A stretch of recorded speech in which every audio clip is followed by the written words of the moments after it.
Afternoon, I will call to order this regularly scheduled meeting of the Community Development Committee of the Metropolitan Council. I'm the committee's chair, Robert Lilligren, joined by a quorum of the committee and members of the public as well. So thanks everyone for being here and lots of staff. And so committee members, no doubt you've noticed, we have a different setup in the room today, and we'll be moving into the pit, I like to think of it. I think people call it the horseshoe.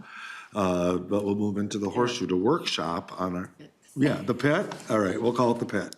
We'll move into the pit for our second information item, the Livable Communities Account Work Group discussion number 2. And so this will be a little more casual in a workshop setting, which I felt worked really well last time we met across the hall. So we will move into the agenda. The first item is approval of the agenda, and if there's no additions or corrections. Councilmember Johnson? No, I was going to say no. Nope, okay, all right, cool. And seeing no changes, we will assume that's approved. And then we'll move into the approval of the minutes of the September 28th, 2023 Community Development Committee. Is there a motion? Motion to approve. September 18th. Oh, what did I say? 28th. Sorry, September 18th, correct for the record. There's a, Councilmember Chambliss has moved approval. Is there a second? Second. Thank you, council members. Any discussion, addition, corrections? Hearing none, all in approval, please say aye. Aye. Opposed? Those minutes are approved.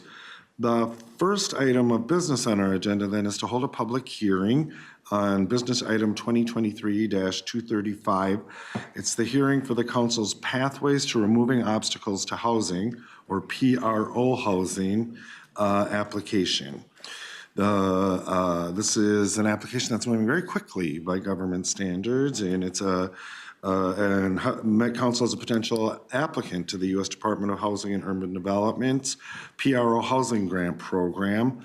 The Metropolitan Council is required to make its application available for public comment and a public hearing ahead of submitting the application. The Pathways to Removing Obstacles Housing is a new program offered by HUD for the first time this year in 2023. It's intended to empower communities that are actively taking steps to remove barriers to affordable housing and seeking to increase housing production and lower housing costs for families over the long term. HUD designates both Hennepin and Ramsey counties as priority geographies for this grant opportunity. So the Metropolitan Council has worked with Hennepin County and Ramsey County to draft a $10 million request focused on the Twin Cities 7-county metropolitan region. This draft application, which is linked to the business item online and posted at the council's website, is the subject of this hearing.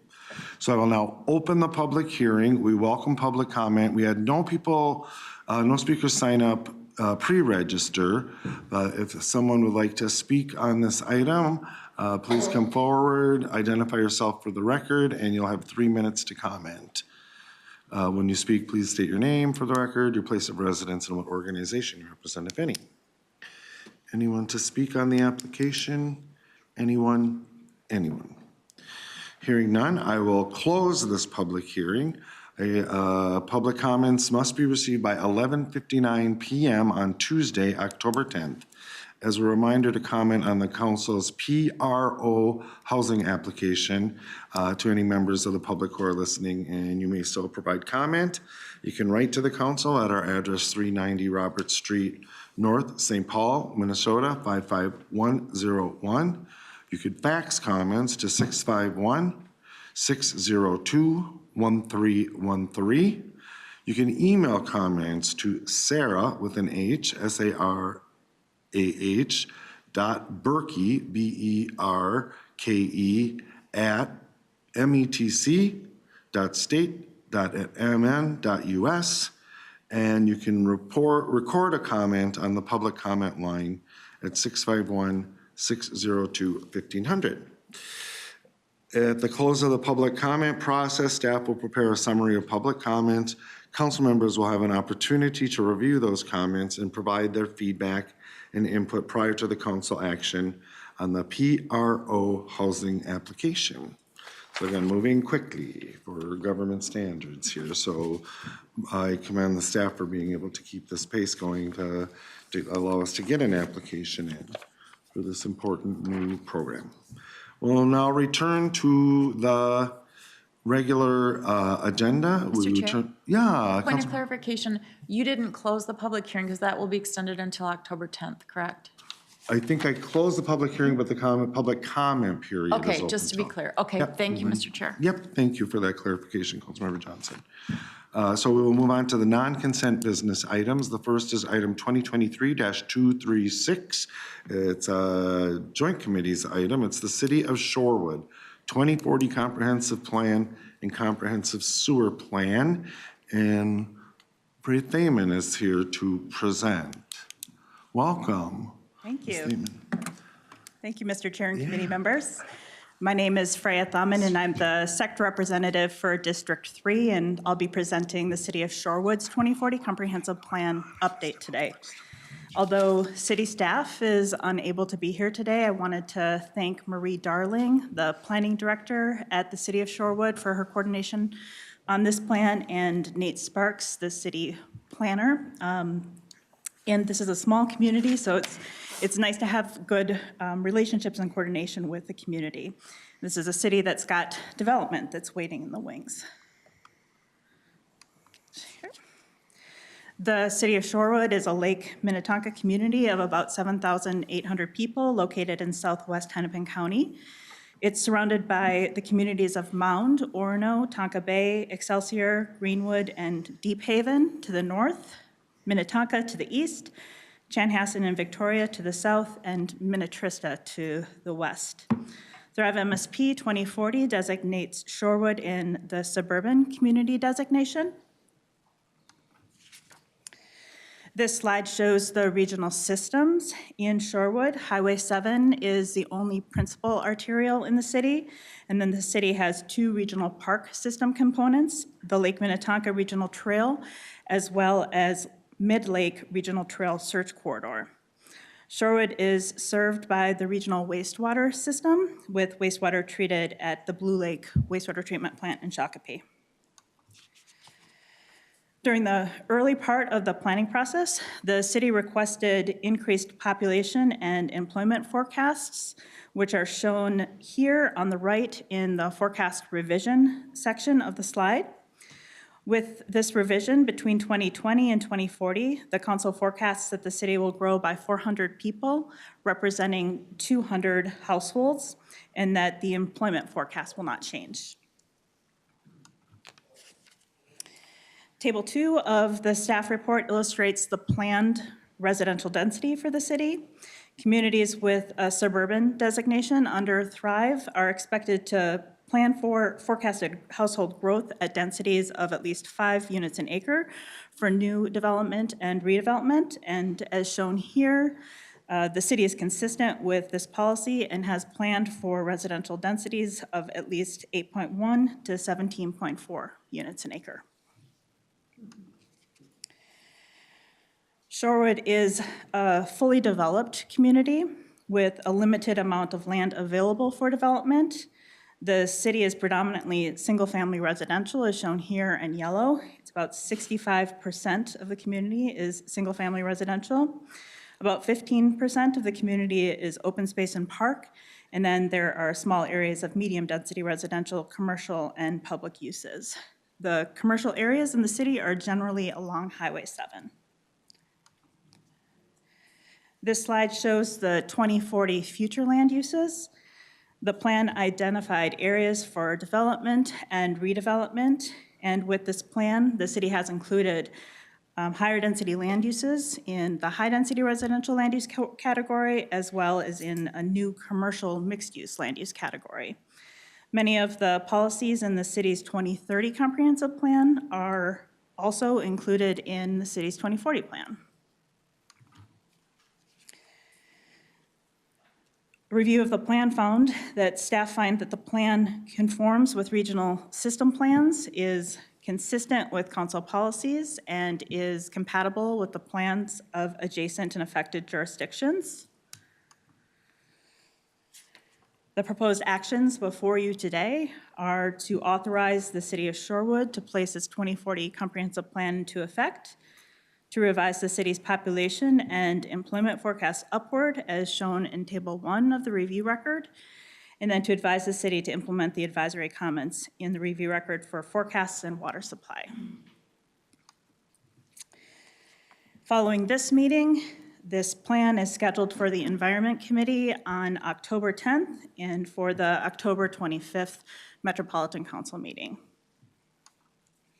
And with that, I'd be glad to answer any questions. Are there any questions? Seeing none, is there a motion to approve? Move approval? Second? Okay, Councilmember Wolf moves approval. Councilmember Lindstrom seconds. No other discussion? Hearing none, all in favor, please signify by saying aye. Aye. Opposed? Motion carried. Freya, thank you. Thank you. I would just want to do a shout out. The two of us get to work together on the Age-Friendly Minnesota initiative and the state council, and I just can't give enough kudos to Ms. Thamman. She's, although I'm chronologically overqualified for this assignment, I have a lot to learn, and she's helping me learn. So thank you, Teach. I appreciate it. Thank you so much. She's terrific. Thank you. Okay. Okay, the next item on the agenda is the item number 2, the 2023-237, 2024 Annual Public Housing Agency Plan Approval. Stephanie Paulson joins us. Good evening, Stephanie. Good evening, committee.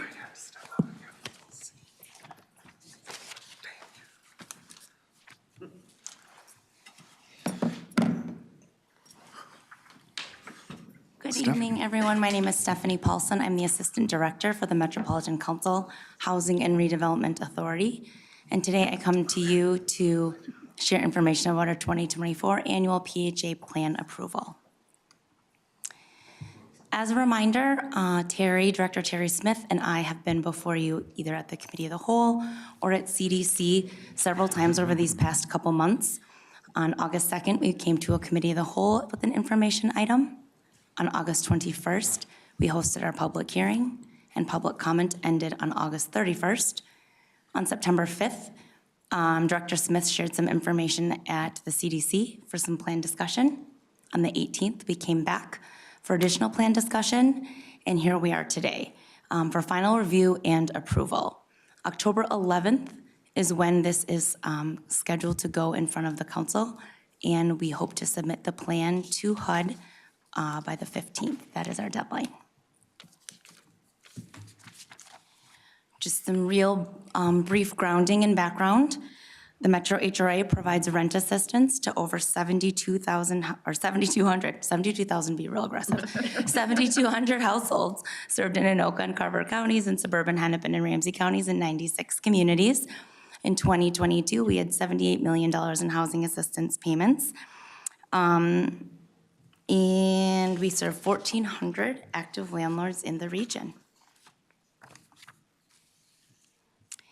Each year I come to you with our annual PHA plan. It's a planning document that we submit to the Department of Housing and Urban Development each year that's giving updates about our 5-year plan. And it tells HUD about our program participants, the general public of the Metro HRA's mission, for serving the needs of low-income families across the region. As a part of our PHA plan is the administrative plan. So this is one component of our required annual submission.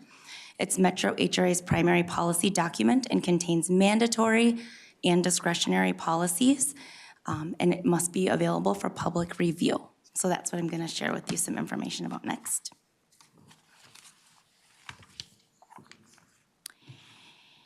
I come to you with 3 general changes for our annual PHA plan's administrative plan.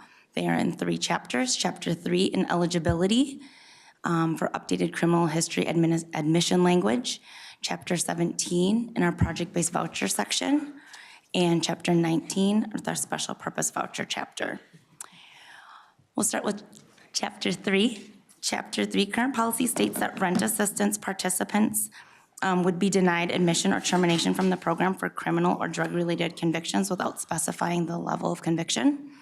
The proposed language adds felony-level convictions in the past 3 years. The Metro HRA is recommending this policy language change to screen in as opposably blanketly deny families without consideration of misdemeanor drug records. State law still, as a point of notice, is that state law still prohibits the use of marijuana in federally assisted units, and so there is still a conflict between state and federal law. But the Metro HRA recently sent correspondence out to all participating households as a reminder of that discrepancy that exists. Chapter 17, Metro HRA is proposing that the language be updated to allow project owners or developers through December 31st of the year following their application to secure financing in a project's financial feasibility. This change is recommended after receiving feedback from several developers and stakeholders that current policy of 1 year is not adequate to allow developers the time they need to secure financing. And Chapter 19, this chapter is new to our administrative plan this year. It really just consolidates all of our special purpose vouchers into one chapter. Prior to this year, they were sprinkled throughout different chapters, and industry experts have graciously provided us a template to consolidate them all into one chapter, which is much less of an administrative burden to update as things change. This next slide is a summary of our public comments. It is going to look familiar to you. This is the exact same slide that I shared with you on the September 18th meeting at our information item for continued discussion. And it's just noting on here the summary of our public comments, the 5 public comments that we received, along with whether or not the HRA is recommending any change. So as a reminder, there were 5 public comments that were we broke them out into 5 summary items. The Metro HRA is not recommending any changes to 3 of these public comment notes. 1 we are, and that's in Chapter 17, allowing the developers until December 31st of the year following application to secure a project's financial feasibility.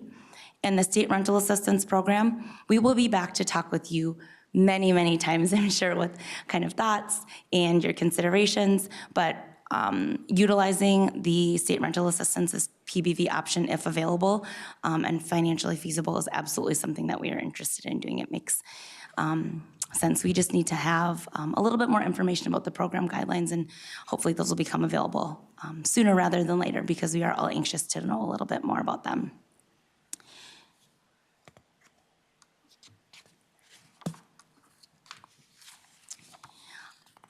A part of the PHA plan is also sharing with you all, not just the administrative plan, but all the really cool things that we've done in the last year that we've updated in our PHA plan. So the Metro HRA has reached 99.7% voucher utilization. We added a foster youth to independence voucher program, and we've been continuing to lease those vouchers up. Our outreach team continues to grow in our community choice demonstration program, a new movers workshop, and HCV 101, which is a service provided to new property managers, owners in our area. We expanded our Homework Starts with Home program to Anoka County, and actually that grant starts October 1st, so yesterday. We were awarded 30 new VASH vouchers. We are very close to full utilization for the EHV program, and we offered 40 project-based vouchers to veterans and people experiencing homelessness. 40 project-based vouchers to veterans and people experiencing homelessness through VASH and PBV vouchers. Mr. Chair, Councilmember Johnson. just a special request for those watching at home, in case they don't know all of the acronyms. Oh, gosh, yes. Thanks for catching that. Yes, so my apologies, Chair and Councilmember Johnson. VASH is Veterans Affairs Supportive Housing, so it is housing assistance directed for veterans. And EHV would be the emergency housing vouchers allocated through ARPA. And Mr. Chair, those are for homeless people. Oh, that's Correct. right. Yep. Thank you. With specialized populations and special referrals. Thank you, Chair and Councilmember Johnson. I wanted to share with you some really exciting work on the horizon for 2024. We are steadily working on our home ownership and financial empowerment strategies. So we've talked to you tons about these. We have 2 members of the outreach team along with myself that meet monthly to review this project plan.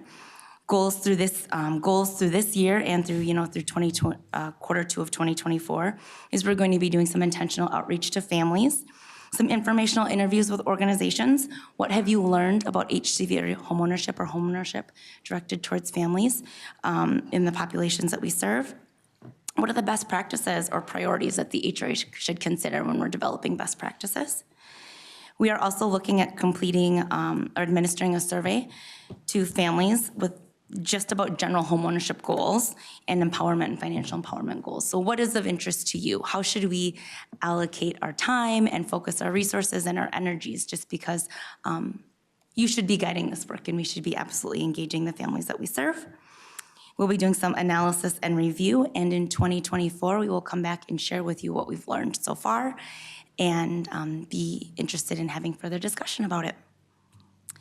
The State of Minnesota Rental Assistance Program, we are eagerly awaiting some program guidance and details about this program. We will, like I shared with you earlier, be back to chat with you many times about how, what we've learned and kind of what we think in administration. Communication updates. We are working very closely with our wonderful communications consultant to review the HRA's approach to communication. And the strategies that we're using. So in the last couple of years, we've been hosting owner listening sessions. How can we expand this? What do we need to do to be more transparent and regular in our communication?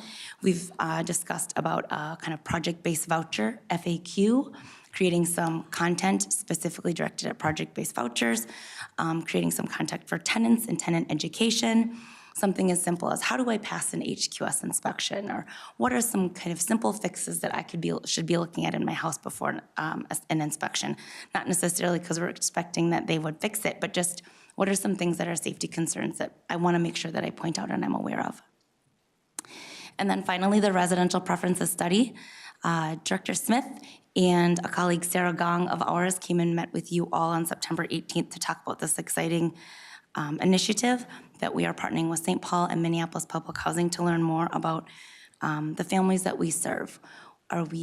Where do families want to live, and what are kind of the really key components when they're making those decisions about where to live or where to stay, or in fact, where to be mobile to.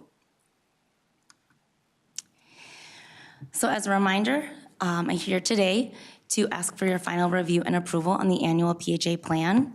Then I will visit the council meeting on October 11th and submit our plan to the Department of Housing and Urban Development on October 15th.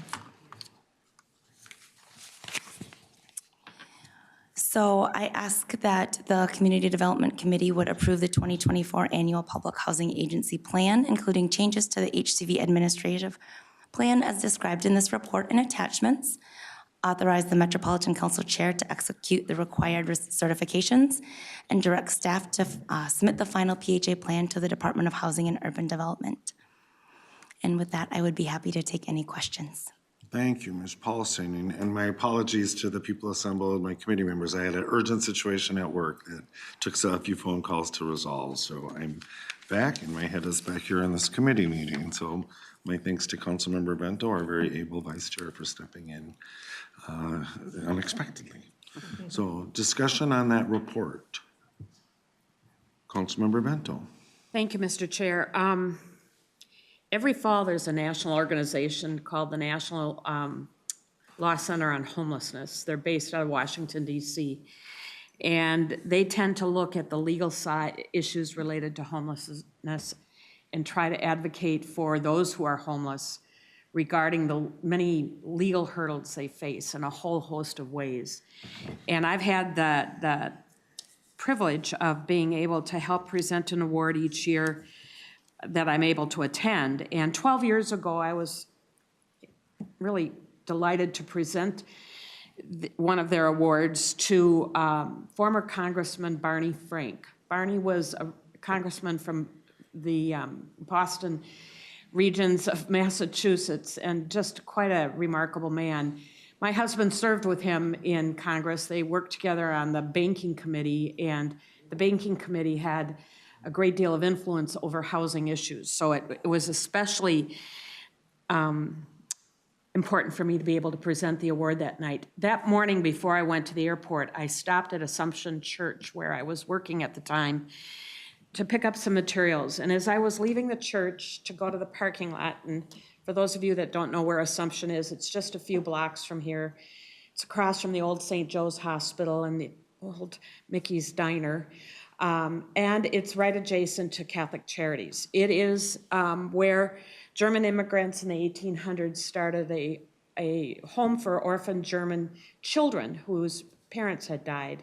And that organization became the St. Joseph's Children's Home eventually, and from that came Catholic Charities. So Assumption has always been very, very, very, very close to the homeless issue. It was the priest at Assumption in the 1980s who really helped spearhead the move for federal legislation. As I was leaving the church that day and going to the parking lot, I happened upon a young man and his daughter. I was walking behind them, and I heard the little girl say to her dad, "Daddy, that place where we slept last night was really nice. Can we go there again tonight?" And he said, "I don't know, sweetheart, but I'll try." I used that story that night in that presentation of the award to Congressman Frank. And as I said in presenting the award, and as he said in receiving it, we've done a lot, but we've not done enough. And I think we can say that tonight. For those of you from Beacon and other advocacy organizations, thank you for your advocacy. We are working hard on this issue. We know you're walking away disappointed tonight. We're walking away wishing we could do more. And I think I can speak for everybody here on this side of the room that we're going to continue that hard work and do everything we can to address these issues. It is tough. And Reverend Nancy, you've probably heard me say it a million times. I always refer to this as like putting together a jigsaw puzzle without the box cover, so you know what it's supposed to look like when you're done, because we don't have all the pieces we need yet. So hopefully in the next several months we can get those pieces and we can really do the work of putting this together so that all of us can feel good about what we're doing. So thank you, and with that, Mr. Chair, unless somebody else has something to say, I'd like to move approval. Thank you. There's a motion and a second. Discussion on the motion, Councilmember, well said, Councilmember Brimto. Councilmember Chambliss. Okay, thank you. Yes, I appreciate all the time and efforts to review this plan, and I know that it's a continuous process. There is always more that we can do. I would like to say, and have said in the past, that we engage with other HRAs within the state as well as out of state, finding out where they have similar needs, similar issues, that we can work together and send a message to the U.S. Housing and Urban Development Organization so that we have more resources. As a large HRA in the state of Minnesota, Met Council can utilize more resources because we do have some constraints. And if we can fill those gaps, then we can serve more people in terms of housing. I also am very glad that we have adopted the multi-year opportunity for construction to help people secure financing that is going to help our small businesses. It is also going to help provide more diverse opportunity for individuals to partner in securing the build for more housing for our residents. So I'm in favor of passing what has been recommended, but also want to add that there is more that we can do, and I want to continue to review how we can do more to serve more.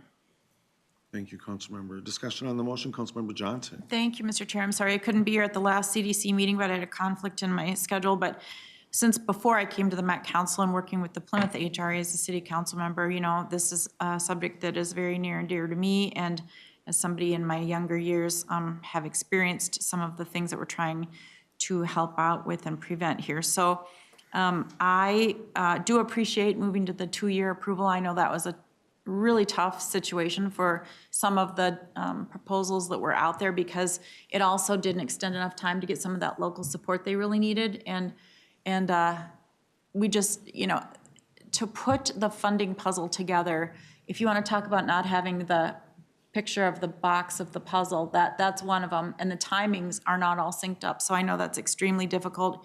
And getting people to want to participate in a very unknown system is difficult. That's why it's great when we have developers that understand it and are stepping forward to tell us what they need. So that one, I wanted that a year or two ago, and I'm glad to see that one come forward. I am very interested and excited to hear what Minnesota Housing will have for us in the way of new vouchers. I don't know what staff knows at this point, but I know we're learning a lot. I'm sure Minnesota Housing, after it was passed last session, is figuring it out too. And I know Beacon had the major role in getting that passed and writing that legislation. So hats off to all of you. That's something that as a housing advocate, people have been pushing at it for years, and you guys got it across the finish line, so that was huge. I think that there's opportunity. I hope that there's opportunity in that. And I'm gonna just put a small pause here when I say that, because I know that we also have constraints here at Met Council, and I've heard that we need more bodies to do some of the lift. I hear that when we have project-based vouchers, people can port out and then move. And, I know there's just so much digital paperwork that's needed that I have heard it expressed that it can become very burdensome. It's already a very difficult challenge to run these programs the way they need to be run. So I would say that in the future too, it's not for tonight's presentation, but I really want to know what the constraints are here at the Met Council. I've been asking them at budget time, saying, what do you need? I know in all of the different verticals that we have here at Met Council, the council has said to each director, like, well, what do you need? Whether it's IT or police or CDC or whatever it is, wastewater, whatever it is we're doing. But I want to know more about that ahead of our budget times. And this would be a good season for us to come into that, as we're kind of hanging on until Minnesota Housing kind of figures out what opportunities there will be there for us. Because if there are some things that we can grab onto, but we don't have the resources and manpower, that is not acceptable. So we have to really be ready to gear up for whatever else we need to be doing, because the will, I think, is here, and we need staff, to lessen their individual burdens and bring more people on. And I don't know at what level that gets determined. I know we have a great director, but I just hear there are constraints, and I hear there might be concerns too about what Minnesota Housing puts out there, and that we might not even potentially be able to take advantage of it just because we don't have those resources. So I just am, for myself and my vote, I'm excited to see what comes, and I anticipate that there will be changes then, of course, coming next year as it relates to the work that we're doing here. So the only other thing that was said in the plan, or maybe this was asked at a previous meeting, but we'll be working with Minneapolis and St. Paul, is it Hennepin and Ramsey? Are we working with those two HRAs, or is it with their departments within those units that we're working with? Director Bras. Mr. Chair, council member, it is departments within those two. They're organized differently between Ramsey County and Hennepin County, but with staff who do housing-related work within each of those counties. Okay. And is there any reason that we aren't going out to suburban communities to get some of that same information, since that's such a big piece of the 7-county metro area? And we know that the need is great everywhere. Director Bras. Mr. Chair, council members, it's not that we aren't. We are looking for local leads and partners. We have talked with local government staff as well, those who were interested in the opportunity but thought it was too big for one small community to take on. So there was an agreement around the council taking that on as a lead applicant but providing support across the region. Just that Hennepin County and Ramsey County would provide different types of supports within their geographies. Okay. And Councilman Johnson, Thank you. I would note that HUD designated both Hennepin and Ramsey as priority geographies within this program. Right. Okay. Thank you. And there are suburban HRAs within Hennepin County, and Plymouth being one of them. So I just thought, because, we have the discussions about the core versus, the suburban, we're all one region, right? We are all one region, but having perspectives, and I know you work on that. I just thought I wanted to clarify that and ask that question since it was presented, and we do have others within those counties that may or may not be interested, I don't know. So with that, I will support this at this point in time, and I am hopeful and predict that we will have opportunities to make changes. I will say, and we all know this, that, until Congress decides to, I guess, untangle this way that we fund the need, we're going to have these two competing interests. And that just, to me, feels wrong. I think it should be a both, not a one or the other. And so it's not, for all the work that's been done, and I appreciate my colleagues' sentiments. Thank you, Councilmember Vento, but we have to double down because this economy is not working for everybody. Government can't solve this alone either. Government's a piece of it, but this economy is not working for everybody. And until we as a bigger society figure that out, we will continue, I think, to wrestle with this, but I'm still hopeful. And I appreciate our staff's hard work on it. So thank you very much. Thank you, Councilmember. Further discussion on the motion? Discussion. Ms. Paulson, I want to say thank you to you and your team for all of your work on this. I want to really lift up the fact that we have gone kind of deep into the technical aspects of vouchers and project-based vouchers, sort of versus tenant-based vouchers. And I think it's certainly been a good education for the committee members here, but also for the community as well. So I really want to thank you for the way that you've handled this public discussion. To the advocates who are here from Beacon, thank you for your advocacy. I hope you're hearing that.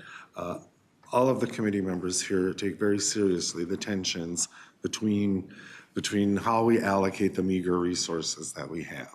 And you've heard it already, we don't have enough. And so we try to find the balance with what we have. Your involvement, not just in this debate, but at the state capitol and other places, has been effective. And so thank you for that. And that we keep our hands extended in partnership as we move into the next era of state resources, hopefully more federal resources. We are both important pieces to this puzzle that we're talking about, and your presence here is much appreciated. But I intend to support the staff's recommendation as well. And I just think until we know sort of the new lay of the land and what the future looks like, I think it's difficult for me anyway to support any kind of big change to our project-based voucher allocation at this time. So thanks again. Thank you, everyone. Any further discussion? Hearing none, all in approval of the staff's recommendation, please say aye. Aye. Aye. Opposed? That carries. Thank you. Thank you, Ms. Wilson. That concludes our business items for today, so we'll move into our information items. The first is the Community Development Division 2024 to 2029 Capital Improvement Program. Heather's here, Ms. Giesel's here to discuss, and I'll just note for people who may be listening or looking online, as is our custom, the presentation was not published in advance because it's budgetary information, and there's a sense that the council members and committee members here should get sort of first bite at that apple. So that will be posted following this meeting. Thanks. Ms. Giesel. Good afternoon, Mr. Chair and committee members. My name is Heather Giesel. I'm the Director of Finance and Administration for Community Development. My pronouns are she, her, hers. I was here a couple of months ago to discuss the operating budget. Today I am back here to discuss the capital budget and the Metro HRA and the Regional Parks proposed 2024 to 2029 capital improvement plan. I'll also touch very briefly on a couple of operating budget updates at the end of the presentation as well, some changes since the preliminary budget was presented a couple of months ago. So before we get started into the program details, I'll quickly review a couple of the key terms. So the capital program is a multi-year plan that represents authorized and planned projects. So our current capital program is 2023 through 2028. The authorized capital program, sometimes referred to as the ACP, is a multi-year authorization for projects where funding has been secured and the council has given approval to proceed. The capital budget represents the amount from the authorized capital plan that is expected to be spent in a given year. We are currently in capital budget year 2023, and this budget is amended throughout the year via quarterly budget amendments. Mr. Chair, can anybody see the presentation? No, I'm having problems too, so that was impacted us. But I turned my volume down and I'm following the video. Yep. I was wondering, I'm like, I can see it, but. Right. I have the one that was emailed out to us. Oh, we have it? Oh, okay, perfect. Thank you. Okay. Sorry about that. Nope, it's Well, we working. didn't know that the Yeah. screens were all going to be Yeah, blocked. yeah. Oh, okay. Moving on, the capital improvement plan is a 6-year plan. Funding sources have been identified, but the funding has not yet been secured, and the council has not given final approval to spend that funding. So the Community Development Capital Program includes the Parks Capital Program, as well as the Metro HRA Capital Program. The Metro HRA Program is the 154 properties that are owned by the Met Council. So just to quickly review a history of the council-owned housing, the council has statutory authority to develop housing units. In 1999, the council acted to establish the Family Affordable Housing Program, referred to as FOP, and the U.S. Department of Housing and Urban Development provided the council with $28 million. With that money, the council purchased 154 units on the open housing market that we still operate today. More recently, in 2022, 4 more units were purchased through a partnership with the city of Edina. So we are continuing to budget small and routine repairs in the annual operating budget, but what more recently has happened in recent years was that we made a change to include large improvements into a capital program so that we're tracking those anticipated needs in a way that can be forecasted and planned for. These are things like roofs and siding. When there are folks that move out of units, we'll go in and do repairs or remodeling, adding a bedroom, things like that. So this allows us to have a budgetary tool for long-term planning, and specific projects will be determined upon completion of an asset assessment work that's done each year. So we currently have $708,000 authorized in the FOP capital. This includes $250,000 for 2024 expenses that was added as part of the 2023 Q3 budget amendment.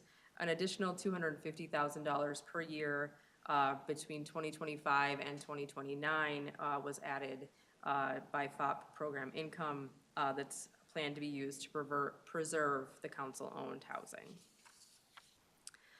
So that ends the brief portion on the housing program, the housing capital program. If there are any questions on that section, I can answer those before we move on to parks. Thank you, Ms. Giesel. Committee members, questions? Any questions? Hearing none, Ms. Giesel. Okay. So the remainder of the portion or the presentation will focus on the Parks Capital Program. To touch on a few highlights of the regional park system, the Twin Cities metropolitan area is home to a system of regional parks and trails that are nationally renowned for their beauty, size, and variety of features.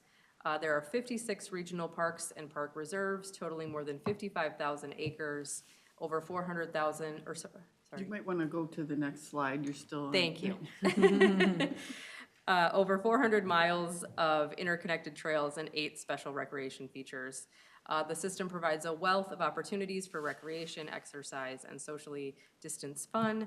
It also preserves significant green space and wildlife habitat. It provides immense value to the livability and attractiveness of our communities, and the region had over 69 million visits to the parks system in 2022.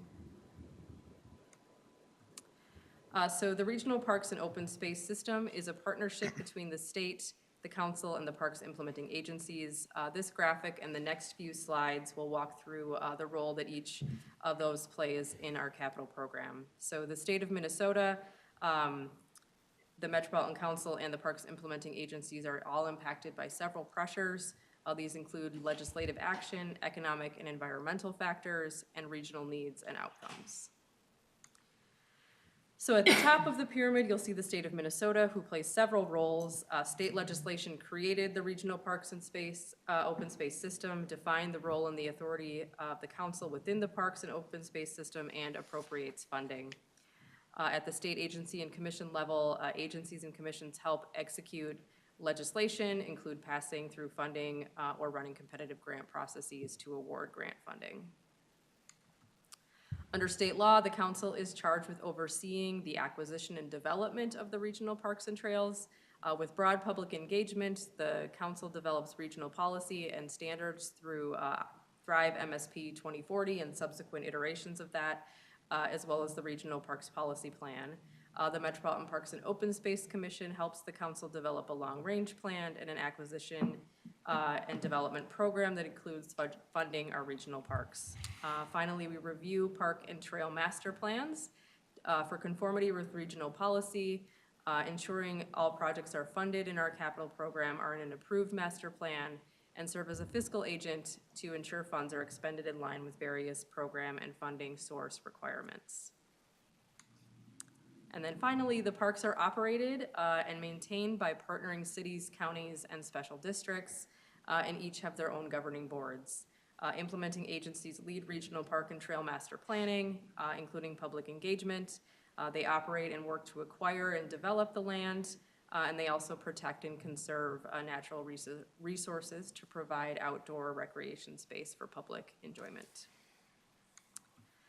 When you put the entire system together, the capital project's life cycle looks like this. The cycle is ongoing, but we'll start in about the 1 o'clock position. So all projects funded through our capital program, except for legislative earmarks, align with Thrive MSP and regional parks policy plans adopted by the council. These documents set the stage for project development at the regional level and are the council's primary opportunity to set regional guidelines to engage with the public. These plans also lay out engagement standards for master planning that happens at about the 5 o'clock position. Parks implementing agencies then take the lead from there. They engage with the public to develop master plans and specific capital projects which are prioritized and included in their individual CIPs. The council also has our own CIP, and we develop our capital improvement plans at the program level, and I'll talk a little bit more about that on the next slide. So once funding is secured in about the 7 o'clock position, it is brought into the council's authorized capital program and then sent out or passed on to the regional parks implementing agencies through grant agreements. The cycle is rounded out with performance measures in the variety of that are collected through a variety of reports and data submissions. So 100% of parks capital funds are passed through to the following programs. As you can see in the graphic, 3 of our 4 grant programs are sourced through state funds, several of which are distributed by formula. You can also see that the council provides matching funds to both state bonding and the acquisition grant program, and then fully funds the equity grant program through a combination of bonding and interest earnings. So these funds, as I mentioned, are then passed through to the agencies via grant agreements, and we currently have over 170 active grant agreements valued at about $160 million. We anticipate awarding about $256 million worth of grant agreements over the next 6 years. So when developing the capital improvement plan, we fund capital projects through 4 primary revenue sources. These are the Parks and Trails Legacy Fund, the Environment and Natural Resources Trust Fund, State of Minnesota bonds, and then council bonds. The council also receives direct appropriations, commonly referred to as earmarks from the state, but we don't plan revenue for these. We make revenue assumptions based upon reasonable assumption of funding that will come into the Parks and Open Space Commission.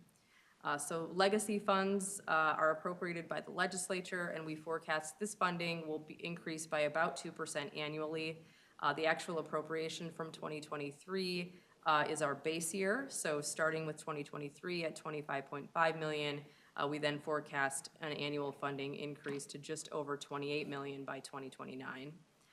For the ENRTF dollars, these are awarded through a competitive grant process.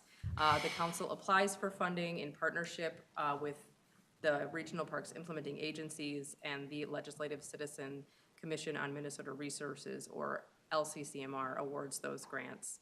We anticipate relatively stable funding at about $750,000 for ENRTF, with $500,000 worth of council bonds to match. State of Minnesota bonds are appropriated by the legislature, and the council has traditionally requested $15 million in bonding years. We have a policy in place to match $2 for in council bonds to every $3 of ENRTF or state bonds. We can have up to $40 million of regional park bonds outstanding at any given time. Our CIP also assumes the council will continue to fund the equity grant program. So this slide calls out some notable modifications to the CIP from the prior CIP. So as a reminder, we start with 2023 to 2028 as our base, and our adjustments are primarily removing 2023 from the CIP and then adding 2029 forecasted to the CIP.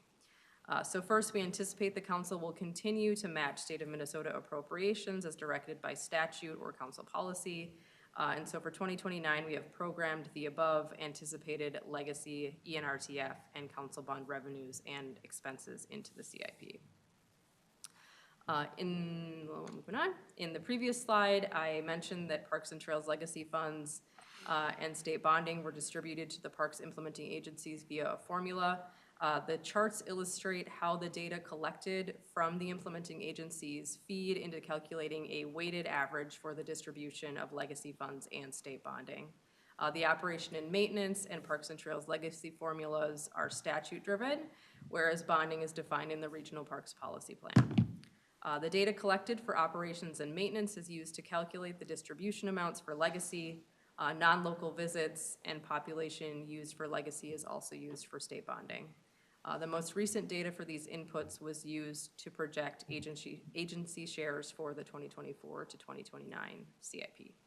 Mr. Chair, Yeah, Councilmember Wolf, before we move on from this slide, can I comment? please. So, when we were talking about the last trail addition along Summit Avenue, one of the concerns that I had was if you take a trail that should be a city trail and make it a regional trail, it ups the numbers for those first two buckets of money in the formula. For the city of St. Paul, they're paying the money either way, but they would get some money back in these formulas if it's a regional trail versus a city trail. So that's why I was kind of concerned about, is it really a regional trail or should it be a city trail? And they just have the other two trails that go through that part of the region. So that's why. I wasn't just making things up. It plays out later in how the money gets distributed if we're not treating everybody the same in terms of what is a city or county trail and what is a regional trail. Thank you for that explanation, Councilmember Wolf. Thank you. Any further discussion before? Thank you. Ms. Giesel. So the council serves as the fiscal agent to distribute legacy and state bond dollars in support of the metro area regional park system. We have about $147 million currently authorized and $220 million planned in the 2024 to 2029 CIP. Planned dollars are budgeted at the program level, and in this case, by the anticipated implementing agency share of state bonding and legacy dollars. So this slide summarizes future land acquisition spending. We have $16.5 million in currently authorized funding and plan on $34.3 million for new land acquisition projects in the 2024 to 2029 CIP. As we discussed earlier, land acquisition projects are funded by ENRTF, Parks and Trails Legacy Funds, and council match. The other category includes direct appropriations from the legislature and the equity grant program. We have 88.6 million total in current authorized spending, which represents over $82 million from previous direct appropriations where the council is passing through funds to specific projects, and just over $4 million in equity grant program funding that is currently in the ACP. We do have $2 million programmed in the 2024 to 2029 CIP for future projects for the Parks Equity Grant Program. This is less than prior years due to match obligations that have been coming, but I'll be coming back to you all to have additional conversations about that in 2020 as part of developing the 2025 budget. Part of that is because we had our initial equity grant program round. We had, I think, originally talked about doing it every 2 years. We added another year, resulting in a slightly higher amount for this 2024 round that is going to be going out, that has come to you through various items over the last couple of months. So this time we're slightly down from, I think it was $3 million before, but it's $2 million in this year's CIP. But we'll be coming back to you all to discuss how you all would like to program future years, whether or not that's equally across the upcoming years or different funding scenarios that we can walk through in more detail later. So just wanted to call that out, and then also just reiterate that this does not impact the amount that has already been authorized for the upcoming round, which will open up in 2024. So putting everything together, the Parks Capital Program is $506 million. This includes both our current $250 million in authorized spending and $256 million in planned spending for 2024 through 2029. For the sources of funding, the state funds are 85% of the capital program, with the council's regional match making up the balance. The council does not match direct appropriations, commonly referred to as earmarks. Uses by department represents where funding will go. We know that 100% of the funds will be passed through. Roughly $367 million will go to the implementing agencies based on funding formulas. We also know that another $51 million will go to the regional park implementing agencies through the land acquisition program on a first-come, first-served basis. $82 million is for legislative earmarks, and then the remaining $6 million represents the equity grant program. In a previous slide, I mentioned the Parks and Trails Legacy Fund and state bonding are distributed to the implementing agencies based on a formula. The charts illustrate how data collected from the oh, did I already read this? I think I might be moving on. Oh, sorry. Wrong sheet of paper. Okay, so just one note on this one. The current authorized is almost as large as the 6-year CIP because of the large amount of pass-through grants that were already appropriated and authorized in the ACP. We do not plan for those in future planned spending in the CIP. So then just some quick operating budgets. So these are some changes from the preliminary budget. With HRA, we had some increased revenues due to additional federal housing choice voucher subsidies, and then that is offset by expenses in the same amount for housing choice voucher payments. We've also included additional FTEs to meet expanding needs. I think there's 2 more, a new manager and a new principal financial analyst. Some additional portability out administrative fees, and then some higher costs related to FOP housing turnover. So with folks, I think we had more than anticipated people moving out of units, and then so we've had the opportunity to get in there and make some updates and improvements and remodeling, so that has been increased as well.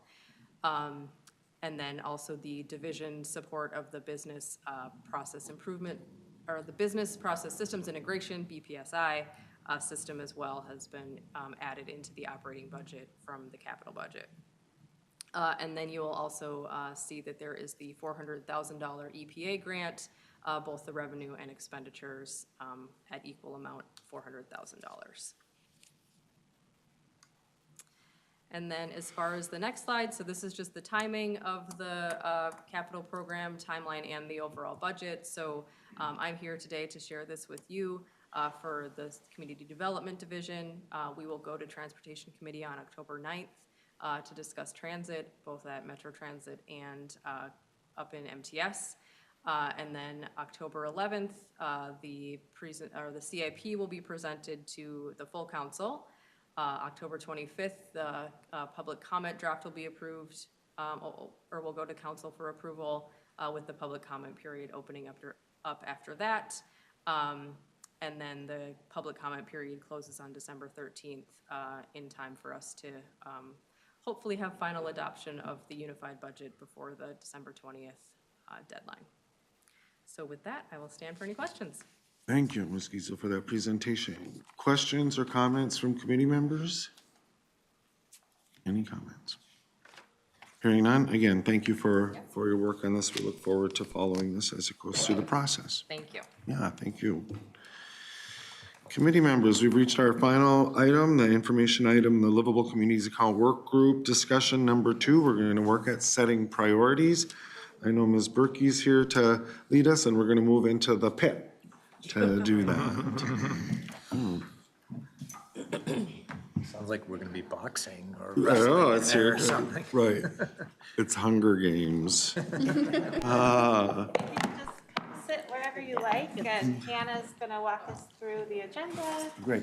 and other stuff I as don't think well. we need these. And we can, if it's easier for y'all to see the screen from there, you will need your iPads. Oh, okay, we will, yeah. And if it's easier for y'all to see the screen in this configuration, we can stay this way for the presentation. It might be easier from up here, huh, Judy? How is? Easier in there. Okay. Yeah. If it's okay to see the screen over here, then we can go ahead and move here. Yeah, if you have them on your iPad, yeah, then that's okay, if that works. That's what I'm reacting to. We're experimenting here. It's either that or I was getting dizzy going back and forth to your That chair. could be up and down and up and down. I want to make sure my Teams notifications.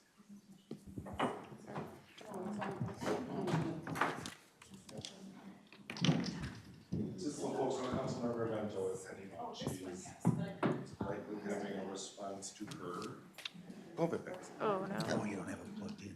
Oh, yeah, I'm gonna get it. I want to see if I can turn off Teams notifications during this. I don't know how to do that. Did you turn your Wi-Fi on? Oh, no. Yeah.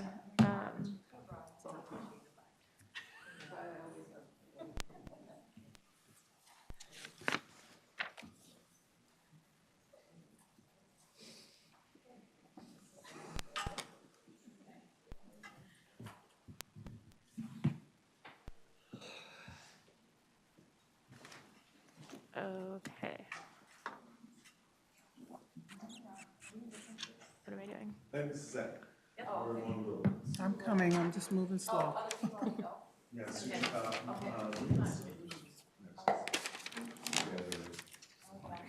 get it on the screen. Thank you. I have no idea what they're playing. The last one I find out. I'm hoping once they get it rolling, I'm gonna leave for it. Yeah. All right. Discussion part. Gonna hide back here. Scoot over so people can see.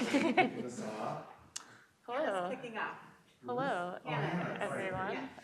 We are using my laptop instead of the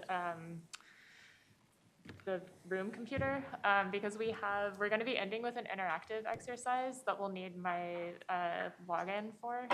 So that's why I'm sitting here with the computer hiding a little bit back here. All right, hello, good evening, everyone. I'm Hannah Gary. I use she, her pronouns, and I'm a planning analyst with the Livable Communities team. And today we are going to be continuing a conversation that we started on July 17th with our first workshop about LCA grants. And our goal for the workshop today is really to narrow in on your top priorities for LCA funding. And we are going to begin with a presentation, and then we'll get into the interactive exercise. And in the interest of time, we're going to try to go through the presentation fairly quickly. But if you have any questions about the data, anything that's presented, we have note cards here for you that you can write questions down, and we will follow up with you after. So here's the agenda. What we'll be doing today: quick session 1 recap, go over some background data, some LCA-specific data. We'll do our priority ranking activity, and then move into discussion. So as a quick refresher, these are the primary themes that emerged from our first workshop on July 17th, where we discussed your high-level visions for LCA. And these primary themes that came out were social cohesion, equitable process, and well, There's a screen there. and we can just pull it back after. Thank you. You got it. Okay. Great idea. All right. Okay, and hopefully everyone can see better now. And we'll be using, so staff are going to come down to this area for the discussion so that we can have it be more of a discussion. So we'll get that set up later. All right, okay. So the main themes that came out of that first conversation were social cohesion, equitable process, intersections, economic support, and impact. And we, as I kind of already have gone over the interest. So I am now going to pass it over to Maya, who's going to go over the bulk of the presentation today, walking us through some data points. Yep. Hello, everyone. I'm Maya Guerrero-Combs. I'm a senior planner with the Livable Communities and Housing team. And I was asked to come in and kind of provide you all some high-level regional context and data about the themes that you all discussed in the LCA goals. And these themes are really, they cover a wide range of topics. So we're going to stay kind of high level, but these are all really good data points to keep in mind and might be helpful for you all when you prioritize those LCA themes at the end of the session. So just basic, there's 1.2 million households in this region. 18% of the population lives within a half mile of a light rail or BRT station. But 93% of workers have access to a vehicle. So we're seeing a lot of vehicle ownership in the region, and the average commute time for residents in the region is 24 minutes. In 2023, median household income as established by the Housing and Urban Development HUD is about $124,000 for the region. Just to have a context when we're talking about that annual median income. Right? So where do those households live and where are they located throughout the region? Here we have a map of the total number of households in the region. And you can see a really high concentration of the population is in the urban center. And I believe 25% of the population is in Minneapolis and St. Paul alone. And what about low-income households? And where are they located or distributed throughout the region? The region has over 300,000 low-income households that are earning 50% of the area median income or less. And of those households, 72% are cost burden. And you can see the distribution of the cost burden on the right and total households on the left. And they look almost identical. So where we're seeing, yeah, right, you can barely see the difference. And so what that says is where we're seeing low-income households, they are cost burden.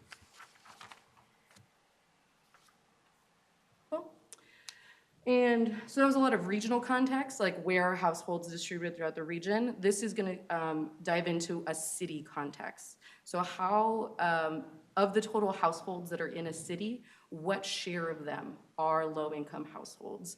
And so the highest, the darkest color is going to be 40% or more of total households in that city are low-income households. And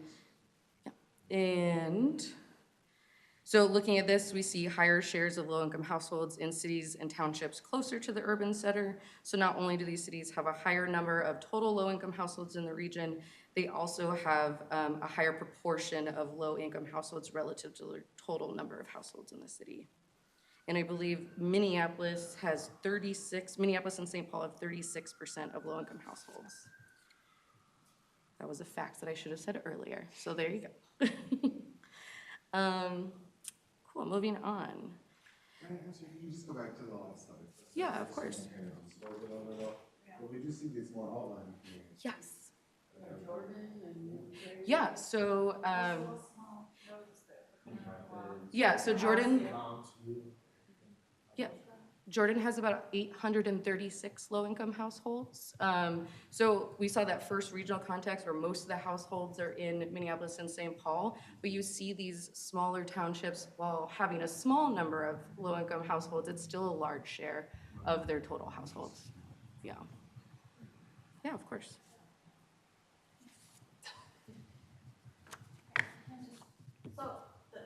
So some of those are nodes that have been around for a long time. They've got great history. So that's why affordability is built in, because it's older housing, it's been established, right? So, and they also struggle because there's less opportunities for transit.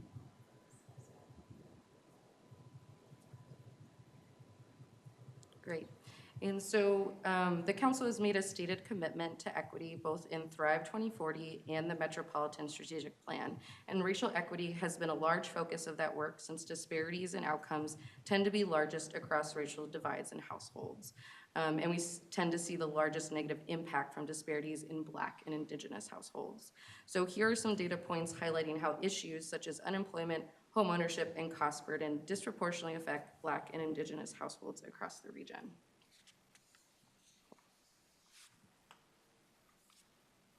So many papers. Mm-hmm. Are we looking at mobility when we look at these disparities? I understand that all of these maps are point in time versus trend, but with large immigrant population, with that many residents, is that impacting these numbers at all as far as the disparities? Has anyone looked at that? That's a,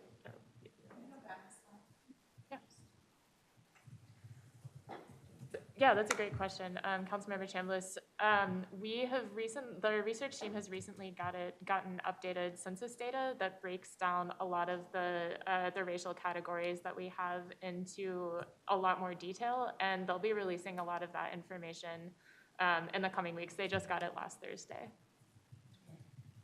And if I may add, we have looked at changes, especially in areas of concentrated poverty over time. We do see that has grown and has a larger geography since, goodness, over the 15, 20 years since I can recall seeing the data sets over that. But it isn't necessarily linked to immigration status. While we do house we are home to a lot of new immigrants, there are a lot of folks who have been here for generations that are also experiencing poverty or experiencing cost burden households. And kind of very similar, I think, to a point that Councilmember Johnson made earlier around just affordability in some of our older cities in the region, that we see those geographies differently across the region, and not necessarily linked to immigration status. Okay, then I think seeing a trend is useful versus just kind of a point in time, because I don't really have a reference point, even if that was in a PowerPoint 2 meetings ago. My brain doesn't quite work that way, so. Yeah. Love that. When were these done? First of all, these numbers haven't changed much. I'm surprised they're not worse coming through COVID, but So let me see if my notes. That way. We have a couple of different data sources on this page. This was So 2021. Yeah, the home ownership rate is from our most recent data with the updated census data, and cost burden. The cost burden is from the Minnesota Housing Partnership report. Just, it'd be nice to have those sources cited for someone else just to know Sure. where it's coming from. Absolutely. Yep. Okay, let me go to the next slide. And I just have to say, so I worked for 2 years at Prosperity's front door, Sarah knows that, and this data was pretty essentially the same for what you reported 2020, but that was not current data in 2021, and that was not current data. So we're lagging, right? And so I don't know if it's getting better or worse, but probably worse. And that's kind of why I was saying that the trend data would be useful, so we can understand how things have changed or are they staying the same. That's definitely something that we can follow up with. Yeah. We've got note taking going on. Okay.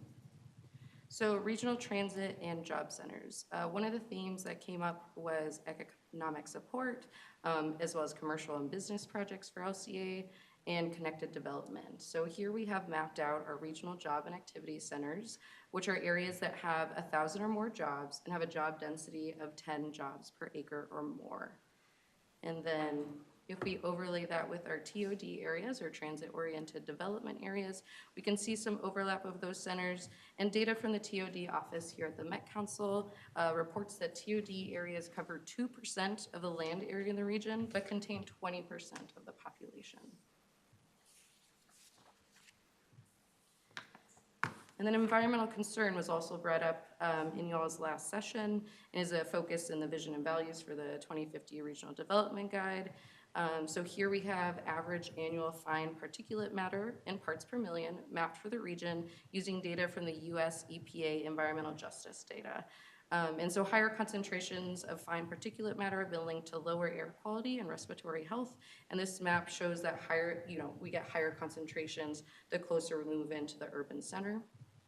And then here we have the Minnesota Pollution Control Agency's areas of environmental justice concern. And these are areas that have a high percentage of people of color or people living below the national poverty threshold.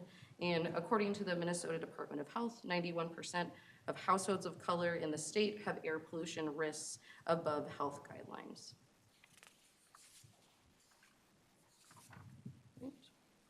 So where is development happening? And excuse this slide, I have some fun animations coming, and so you can kind of see a preview.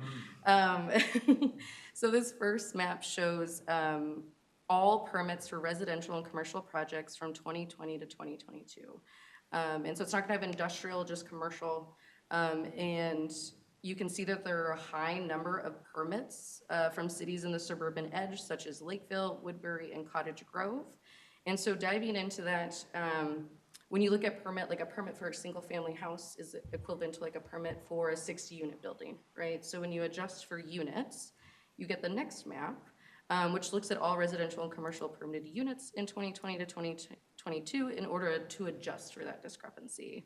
So with the adjustment, you can see that most of the units being permitted are in the urban center, and some of the areas that have a lot of individual permits are doing so because of the majority of those permits are detached single-family houses. Is this new or is this also redevelopment? This is all new construction, yeah. And then this third map shows the distribution of just the residential units being permitted that are affordable. And so that'll include both single-family and multifamily. And I do apologize for this. The high threshold should read 2,693 on that third map, so that is a mistake. I just want to note that.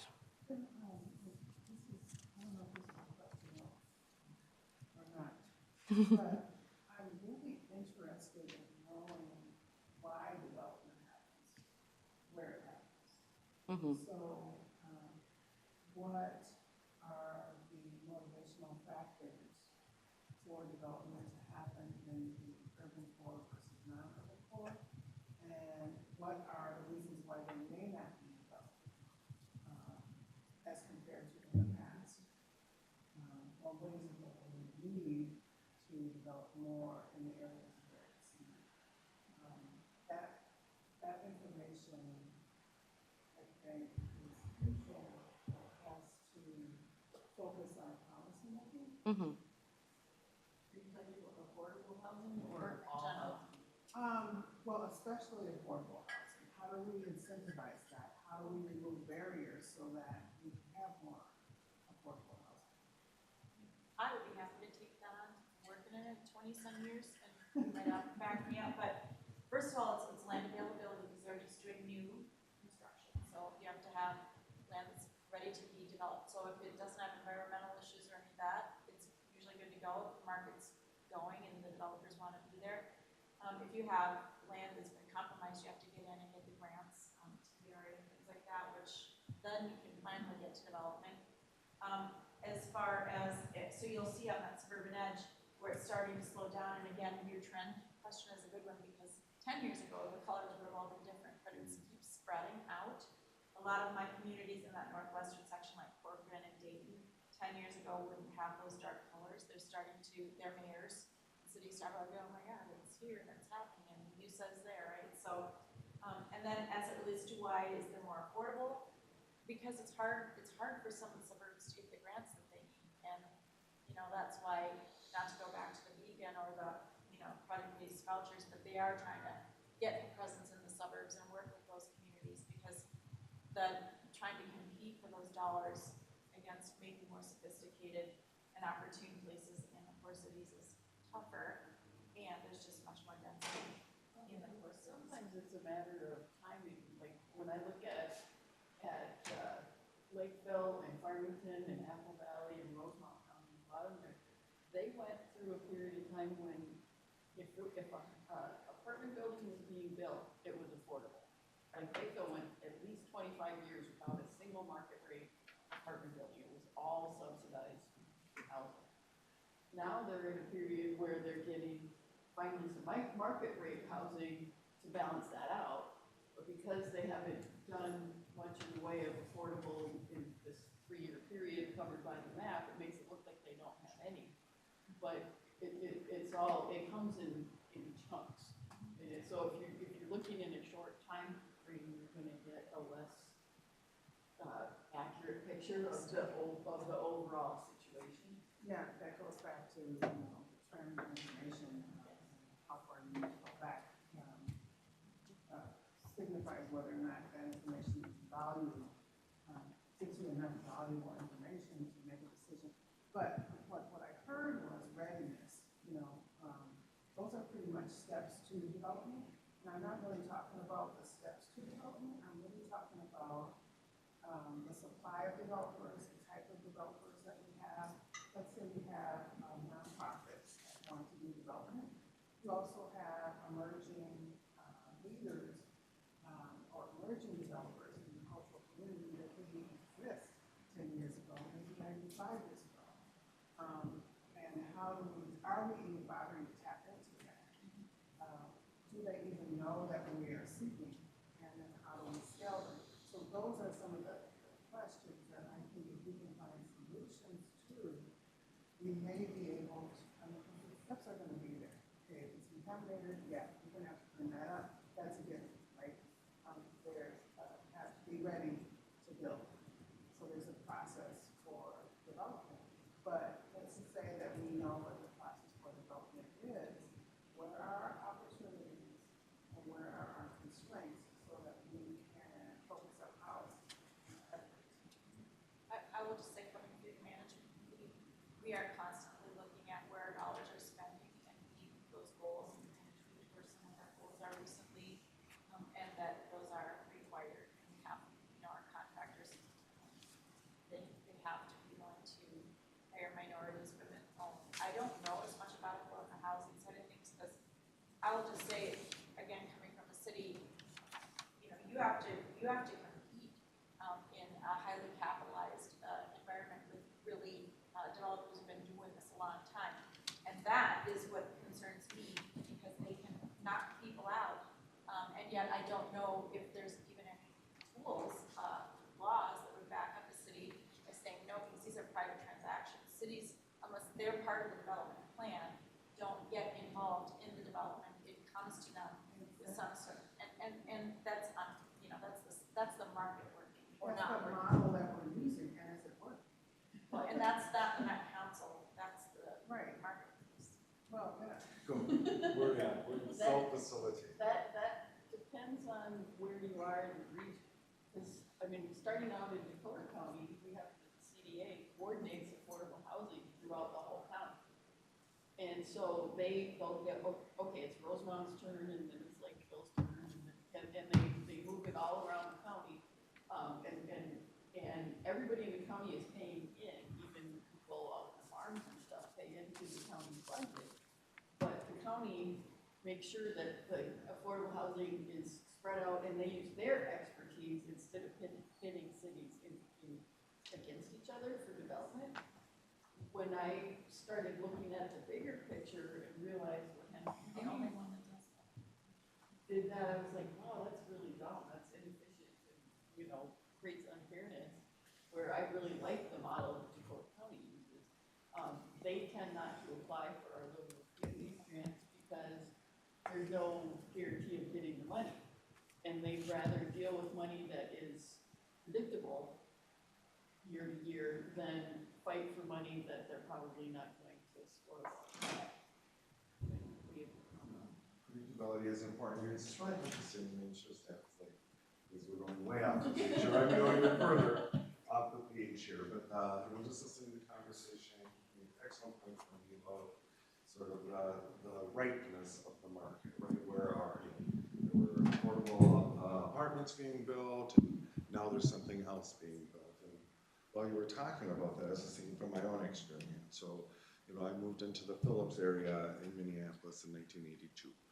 So it was kind of at the height of blight and the sort of big interest in redevelopment. So we have this blighted area that was very attractive to developers.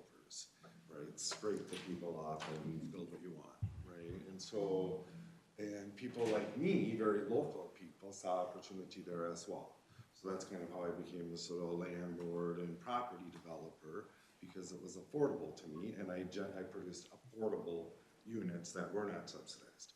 They were a response to market need, right?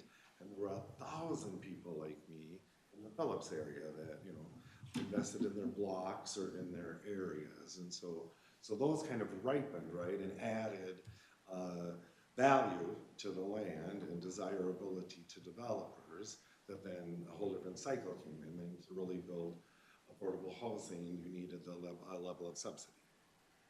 And so I don't know what I'm really saying. Sorry, you guys, if we're just going a little haywire here, but there, I think there's similarities there to the environment you're talking about. It's maybe more in the outlying areas. It's the way the market is maturing and ripening, and acknowledging that really the largest producers or the largest suppliers of affordable housing are private landlords. So how are we even capturing that dynamic as we make our policies? You know. So, And again, this is new development. right. So so when you're built out, you know, there's not going to be a whole bunch of new land just sitting there, right? But I was pulling up permits for 20 years, right? So I was showing up But somewhere. that's my question. Was it a new development permit, or was it redevelopment? Oh, permit? sure.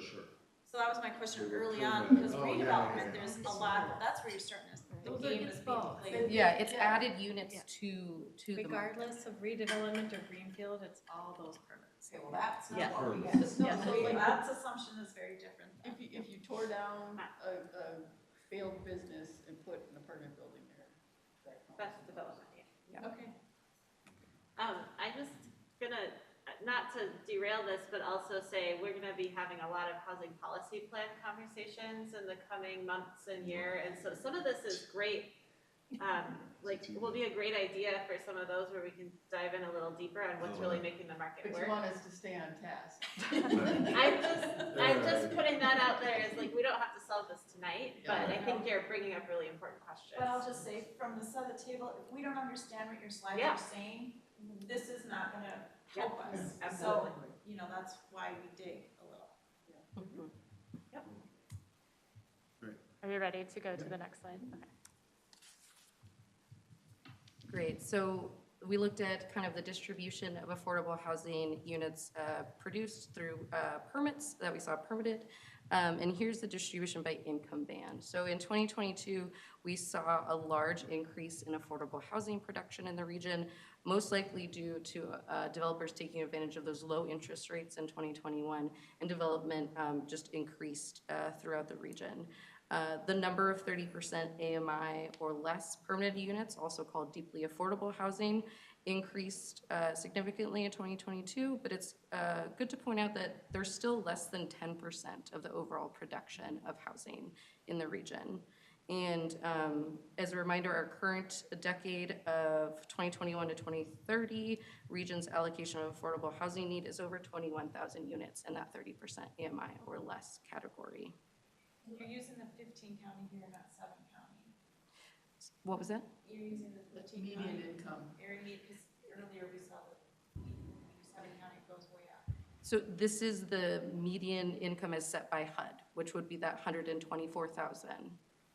The 15. But it's a 15 county because it's the MSA. Yes, that's So what just HUD in is. case there was wondering why the AMI was different, that's why. But, well, that's 2020. Well, this is- yeah, this The is other last number year. 2020. Yeah. Yeah. What percentage of households are below 30% AMI in the general population? Yes, that is 25%, I believe. Let me go back.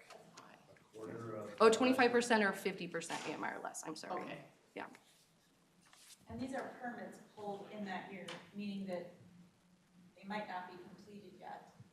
Yeah, so this is 2022 numbers that were gathered through our building permit survey, which looked at any permits pulled in the year of 2022. So depending on how big the development is or how small it is, it could be up and running or it could just still be rolling out.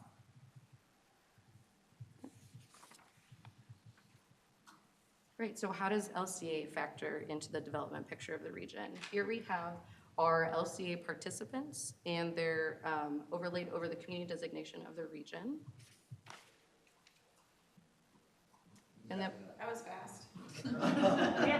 Did you say how many there are? there's 76 LCA And there participating used to communities. be, There used to be over 100. right. There was Then it's a trend again. 92, I believe. There was in the 90s for the previous region, And the one decade. before that, it was over 100. That was before my time. I think that that's another thing 102 that we pops hear. into my head. And there's a reason for that. Or reasons for that. I think there's a lot of individual reasons for that. One of them I actually want to talk with you about later, but Okay. yeah. 180 some total cities in Southern County. 140 cities, 41 townships. A couple of townships are eligible to be in little communities that have water and sewer. Just one, White Bear Township. And Empire Township. as Empire well. is officially a city.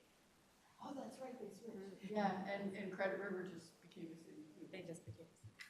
Good point. So if there's black around it, that's what you're saying is in. Yes. Yeah. Okay, got it. I just had. What is the one? That means that they're They're in. in. Black with hash. Mhm.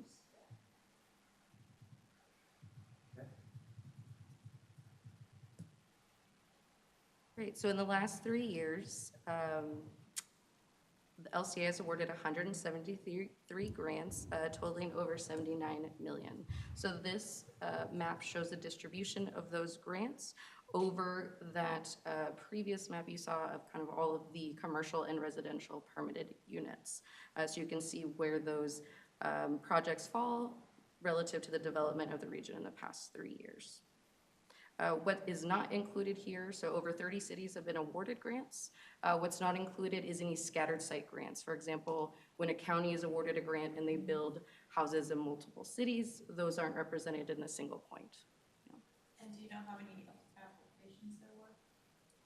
I don't have that, I can follow up with you on that. I think that'd be important too. So we're again hearing what happened, but what What didn't happen. happen? So that's what's important for us. It's the other side of the coin, is to, and the coin get a lot more than just two sides. but right, like, what's not happening. By definition.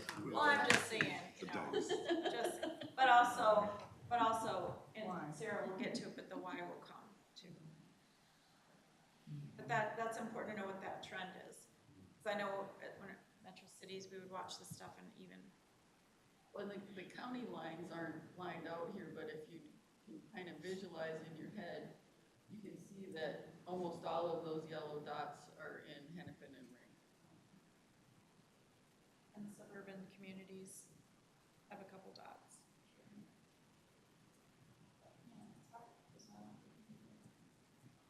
Okay. Great, so this slide shows how LCA is supporting new affordable housing. So looking at the number of affordable housing units LCA has supported over the past 3 years versus the number of affordable housing units permitted in the last 3 years, LCA has supported about half the number of permitted units that are 51 to 60% AMI, as well as a little bit over half for 31 to 50% AMI units. And LCA supported more than the number of permitted units that we've seen for 30% AMI units or less. And the reason for those numbers are mismatched is most likely due to the development cycle. So when a grantee is awarded a grant, they're not pulling a permit for maybe another year or the following year after that. So there can be a delay. And knowing that, I kind of did some additional research to look at those mismatched years, and it looked about to be 95% of 30% AMI units. Great.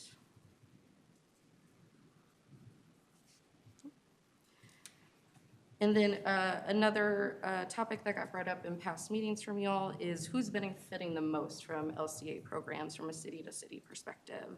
So here on this slide are the top 10 beneficiaries that have been awarded the most dollars per capita from LCA funds from 2020 to 2022, subtracting the amount that they have contributed through the tax levy to the program. I did also, additionally, all of the cities listed here with the exception of Rogers are at or below the regional median net tax capacity, meaning that they have less net tax capacity than most cities in the region using their 2022 tax capacity numbers. Does that take into account fiscal disparities? Yes. So this is Those even are after full. fiscal disparities. Mm-hmm. Yeah. And again, the date range there is pretty slim, so if one, Yeah. Falcon Heights gets one project that's moderate size. Yeah, and that's where We're you number one. I asked for a longer time period, and they gave me a list going from 2014 to 2022, and I got the top 21 net beneficiaries. And Falcon Heights is still up there, but they dropped to number 6 on the list. So Falcon Heights has done pretty decent per capita.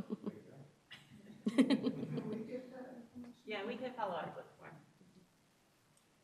And then of the top 10, so thinking about that 30% AMI or less unit need, allocation of affordable need, only 3 of these cities are on track for meeting that deeply affordable need for the decade. And out of all LCA participants, only 7 total are on track so far to meeting their allocation of affordable need, just for context with the previous slide.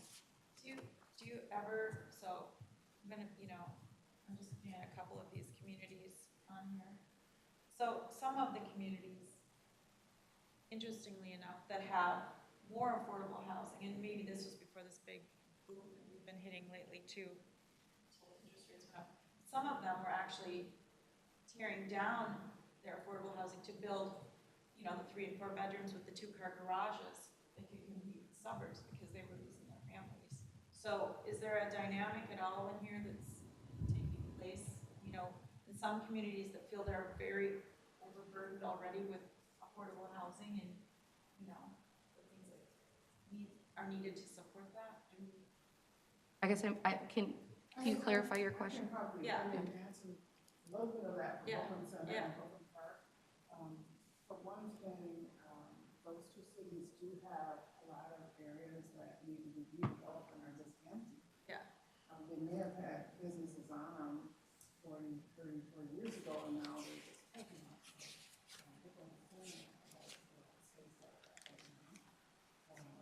And a lot of mobility as well. Brooklyn Park, have farmland on the northern part, so there's more land to develop.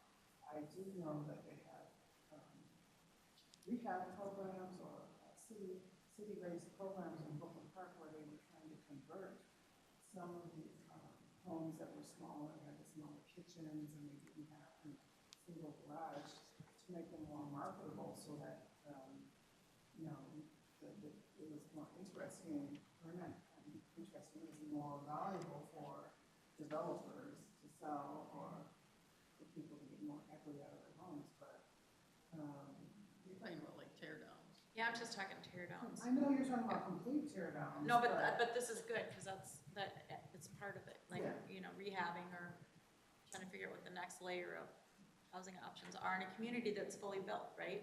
Right, because the complete tear downs are probably gonna be more rare. Okay.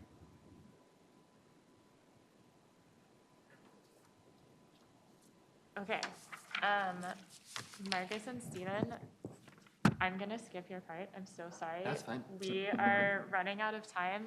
Marcus and Steven were very prepared to present their parts, but just in the interest of time, I think we're gonna move into our interactive portion now. If you are interested in more project examples, we are happy to provide those. You can see the project examples in the PowerPoint, but just because we're getting close to the end, I'm gonna move us into our discussion of priorities. So we have had a lot of discussion about competing priorities, and of course, when we have limited funds, competing priorities are going to be present. So since everyone has their iPad with them, we have an online ranking activity so that we can get live results. We're gonna have you rank your top 5 priorities from a list. If you can click on that link in your PowerPoint. And if anyone is having tech issues or would prefer to do this on paper, we have paper options available, and then we can have staff take your paper and enter it in. The only reason that we want to have it entered in on the online poll is that we can get the live ranking results immediately instead of having us try to do math on the spot. But people, if they're watching at home, could poke on the agenda item and get in here too, right? Can you? Unless you have some sort of a geofencing. No, they could, we can check for that later though. Hannah can check behind the scenes and make sure that. I'll make sure no one else is infiltrating our priorities. Yeah. Yeah. The hard part in answering this question is it depends. So, and that's a lot of the conversation that we've been having too, is that it does really depend. And I think that's why we wanted to kind of do this ranking exercise. So when we get applications, there is a lot of context that goes in, and it does depend sometimes, but we have to set those priorities, set our scoring criteria ahead of time so that applicants know how they're going to be evaluated ahead of time. I think it'd be good for the committee members who aren't here. And we'll email that out as well, yeah, definitely. And again, this is difficult because until you see an application and you understand the magnitude and the details behind it, this is so abstract to me that it's, you might be using it, it could be all wrong as far as what ends up coming before us for approval, so. And on the online ranking, if anyone is having tech issues, let me know. You do have to pull the item above the fingers that are pointing up. We all had trouble with that. You can drag it over the line. It'll just, if you poke them in Or you order, can they just click go it. up. Mine did. Mine went up there. Yeah, if you're dragging them, you have to drag them Oh, I out, see. but you can also click them and they'll pop up. Then should I go to next? Is that? So keep it on the first, I'm sorry, hold on. What? keep it on the first I already page hit next. right now. Okay, mine are not staying in order, but that's fine. And these are not coming in. One and twos and threes. You've got to poke them. I have been. Okay, I'm just gonna do these because this isn't coming in right now. And then you can drag them around once they're above the line. Oh, I'm gonna hand these out. Okay, Yeah, thank you. I'm not getting results in. Yeah, if you did say next, it's okay. I think she just wants to put this on. One is- He's a trailblazer. Yeah, you are.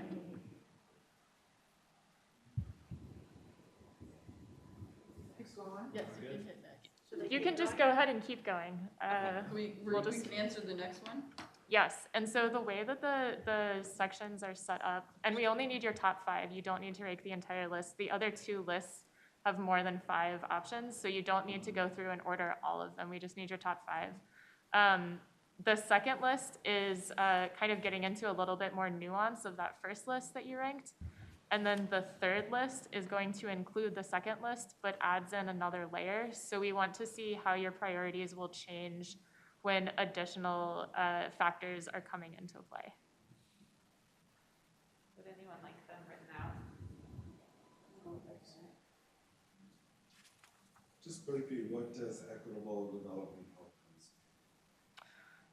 That's something that we need to, I think that we would have a conversation about, is what does equitable development outcomes mean? I know that there, as part of the Imagine 2050 process, there's going to be an equity definition coming out. And I imagine that that would be part of informing how we define equitable development going forward. Okay. Why is this not working?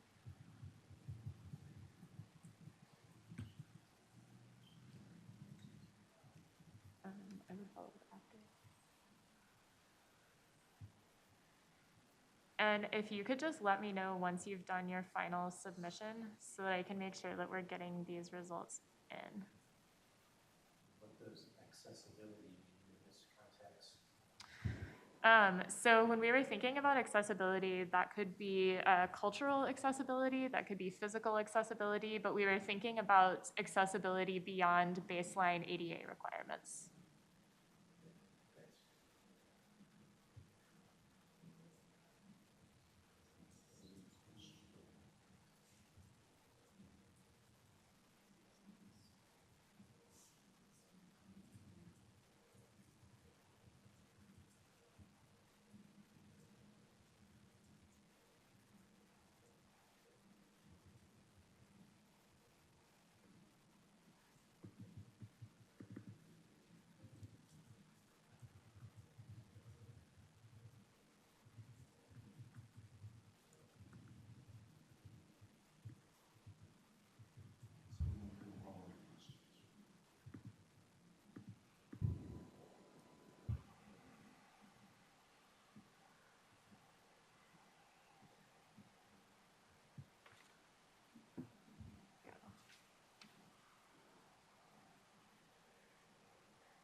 Here we go.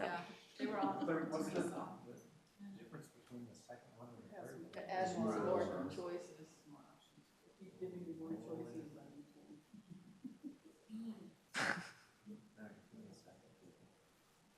I'm especially interested in how the priorities change as more things come in.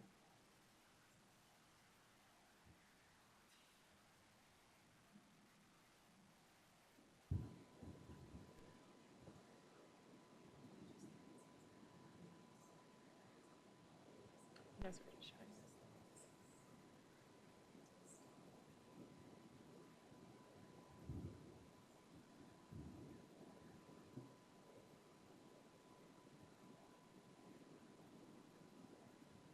And do we still have a couple of folks working on the ranking?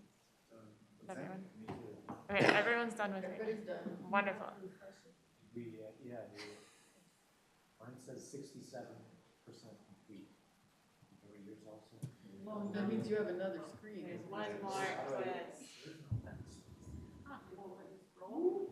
Was it something above that you didn't finish? Oh, there it goes, finally. Yay! You're done. You still want to move in there for the discussion? We don't have a ton of time for discussion. I don't want to keep everyone beyond the end of the meeting. Farm Bureau meeting for Hennepin County. Farmers out. And we'll also send this out to council members who are not here because we want to make sure that we're getting their input as well. So just quickly looking at the rankings. I haven't seen the second, so we'll all see it together. So we have first, economic opportunity, second, housing, third, compact development and density. For that first ranking, that was really just those overall LCA priorities.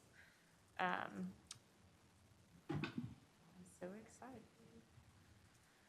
Okay, so option, in the second one, we're bringing in a little bit more nuance into those top priorities. So here we have preservation of existing affordable housing or commercial space, living wage job creation or preservation, and then ownership opportunities, both residential and commercial. Fourth, we have deeply affordable housing. Fifth, community gathering space. And then the third round brought in even more priorities, so we will see if it changes. So here, a little bit different. We have ownership opportunities, both residential and commercial, preservation of existing affordable housing or commercial space, orientation to transit and alignment with TOD, community involved in project and the development process, and then fifth, we have racial equity. So we have 7 minutes left for discussion. We can't really get into a robust discussion on these priorities right now. So we can take a second and see if anyone has any initial thoughts, questions, needs for additional information. And then we can talk about how you would like to move forward with this information, knowing that there are 3 council members, I think, who we will be getting additional input from. Can you go to the first? Yeah. The first, second one? This one's the, oh, that one is the one with this. Maybe we can just do quick reflections around. Yeah, absolutely. See, do these differ from what you put in? So for me, I liked, the 2 and number 3, the livable wage creation, preservation, and the ownership opportunities. I think if you have a livable wage preservation, then you have less concern about having to require the deeply affordable housing because you have enough income to, sustain you as the property values increase, which is what most people want. That's the ideal for most people. The second is out of necessity, we're looking for more affordable housing because that does increase in price because the wages are increasing. You solve the wage problem, then you solve that issue. And you can, just like everybody else, you can have your property values rise and gain equity and wealth. But if we continue to go the other route and put more emphasis on affordable housing, then we're not allowing people to build wealth by having their property values rise and their neighborhoods improve. And so I would like to shoot for the ideal if possible. So that's why I put that as higher. And then of course, ownership also helps you with it as well. So I think if we can solve the wealth gap, then, we're fixing the other 2 problems. I'm right there with you. That's why I keep saying we need an economy that works for everybody. Because if you make enough money that can sustain your life and the generation that you're raising up can take a step forward, that's it. We're trying to fill this massive gap because something huge is not working in the, private sector. I think it's really remarkable how much of it is about wealth and economic growth, other rather than housing. Yes. That's where our response is. And it doesn't feel like that's the direction that we've been going. I agree. I struggled with ranking these because it really depends on where you are and what issues your community is facing, what you need, because the whole idea is to build things that you need that you wouldn't be able to build otherwise, whatever that might be. And in some communities that might be senior housing, so you can get people out of the affordable single-family homes and get families in there. Another community might need jobs. I mean, it all depends on what the needs are for that particular community, and there isn't really a way to say overall for everybody what's that. Well, I like exercises like this that make priorities. You just outline the whole, dynamic of the region. It's easy to say all of the above. Right, Well, and that's why when we see the grant programs based on good criteria that we're measuring against, and then you're like, then you find out the one out there that's just like, well, this is a worthy program, but the way we've got priorities set don't match their needs. I think that's maybe what you're trying to get to. Yeah, and part of the challenge with the extremely low income housing is it's not a closed market. If you build a lot of it, then people come here because it's there. And how much should go towards bringing people here from someplace else and meeting their needs at the bottom end of the market? And how much should be used for the people that are here trying to make things better? Isn't that can be resolved with policy, right? And priorities for the people that are here. I don't know if we can do that. It Well, might be discrimination. Yeah. I don't know, I'm just We wondering. can't say that you can't have those units if you're not from here. I mean, even our waiting list, we take people on the Section 8 waiting list, we have to allow some people from outside the region to be on the waiting list. So, well, I'm not sure how you do it, but I mean, there are incentives, we're in a market-driven economy, but I also wanted to say about the community gathering space and why that is important.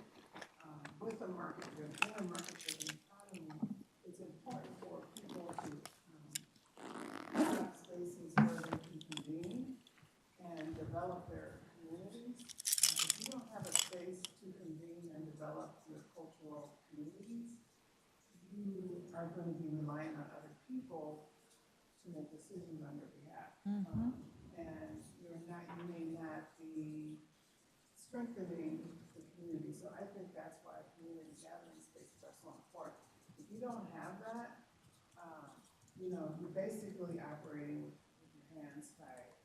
So I didn't know what that meant, so now that you say that, yeah.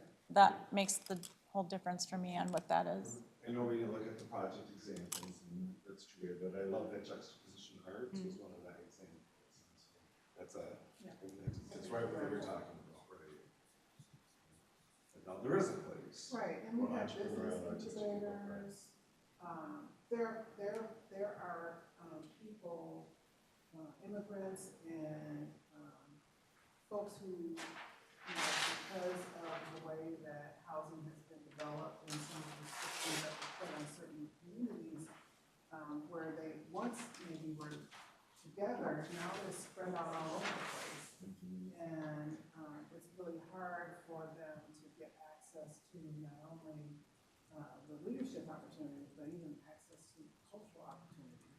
And just having that sense of togetherness is so important, especially if you're in a system that, unfortunately has the haves and the have-nots. An example of that in policy would be the city of Minneapolis cultural districts, which are these communities, building space for communities that already are where they want to be. Right? So, yeah.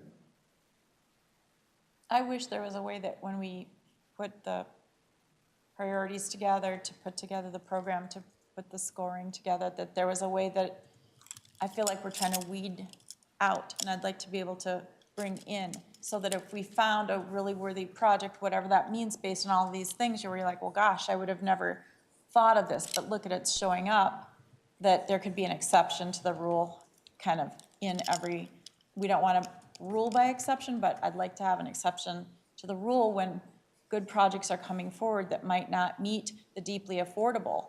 But we've weighted it so much, or Hennepin County has weighted it so much, or Minnesota Housing has weighted it so much. You don't have a lot of production now out there at the 50 or above, because trying to get that funding is becoming really impossible, so. Well, that's such a good point, Judy, in that we're looking at some of our most discretionary funds.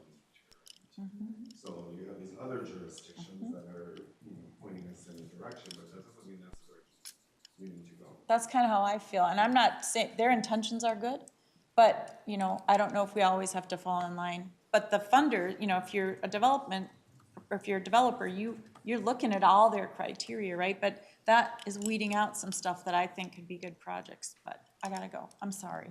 But yours, thank you, all right. And if we ever did this virtually online, I'd be in, if we could do that. I suppose we have quorum issues, but, you know, at least we could, you know, find a time that we don't have to drive and places. Yeah, we can't because of the open. We could do different sections though. We can open it, right? No, we That was can't. when we were under the government. Yeah. We can't do that. Unless the legislature changes it. So we're at 6 o'clock now, and we will send out the same ranking activity to the council members who are not here now and see if those ranks change, see what they look like. We are going to be using these priorities along with updated policy plans that are getting put together for Imagine 2050. We are doing a lot of outreach right now to better understand what needs exist in the region. We'll be looking at the updated strategic plan that council members put together and talking with other funders. All of that is going to be coming together to help us inform program changes that we're looking at ideally for 2025, but we want to make sure that we're approaching this in a very intentional way and that we're working with partners throughout the process of putting program changes together. So again, our goal, ideally 2025, but we would rather be intentional and thoughtful in how we put it together than rush to get it out in 2025. So just to give you all some more context into how this information is going to be used to inform programming going forward. Yeah, thanks. I think we need more information about how things have gone in the past, where, you know, what's been successful, what hasn't been. Looking back even beyond 2014, because there used to be much more geographic balance in earlier days of the program than we've had in terms of, I mean, a lot of the dollars just based on being in the DoD program are core oriented. But the other dollars have been more and more oriented towards the core over time. And I think looking at why that's happening and what we're missing in terms of having an attractive program to the entire region, because everybody in the region is paying in on the property taxes. So the whole metro is paying in, but only parts of the metro are benefiting. Well, you can from see how, you know, the emphasis on the affordable housing. Right. And that's gonna go to the core, right. Because the college communities on that one. Well, it's not that they don't want it, there isn't as big of an interest in moving there. When you build those deeply affordable units farther out, you have a hard time filling them because there's no bus. And people don't have the community supports that they want, they don't have the stores that they're used to going to. And so you think that, trend lines. And some, I mean, just to be frank, some communities do not want to do affordable housing. You know, as soon as you try to put up an apartment somewhere, the neighbors come in and say, don't do this. Or you try to do a transit plan. Yeah, so it's, looking at all of the reasons is very helpful. And understanding that and doing a deeper dive into that. Obviously, we do have a certain amount of resources, so we prioritize. But, you know, how and why and when are these things changing and shifting? I know Lakeland used to routinely get, living community grants for affordable housing, and there was one where we got a PDRA to do some environmental remediation, and then they built affordable housing, the townhome development on top of that. That used to happen all the time. It doesn't happen anymore in the program. Well, but they don't see the value because you're filling out all the paperwork and going through all the hoops, and like the one in Rosemount this last year was affordable housing, but it was, I think, 50% rather than 30. And the developer was stunned that he didn't get funded because he had gotten funded with similar projects in the past in the core and didn't get funded in Rosemount. But one other thing that really jerked my chain, I guess I would say, is when we commend local developers in some of the projects that have been getting funded because they're people of color, but a local developer that's white is not seen as doing a good job. I mean, if your local say local developers should be involved in the project, don't say that some local developers are bad just because they're not worthy of points, just because they're like. So if you saw the explanation that we submitted as an attachment, that went over all of the ways that, that projects can receive equity points. So it gave a detailed description of how we look at representation on the project team. And there is a lot of nuance there.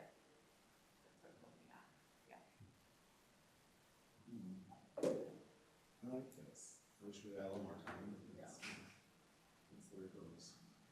Anything else? I know Michelle's going to be very happy when I say this. Seeing no further business before this meeting is adjourned.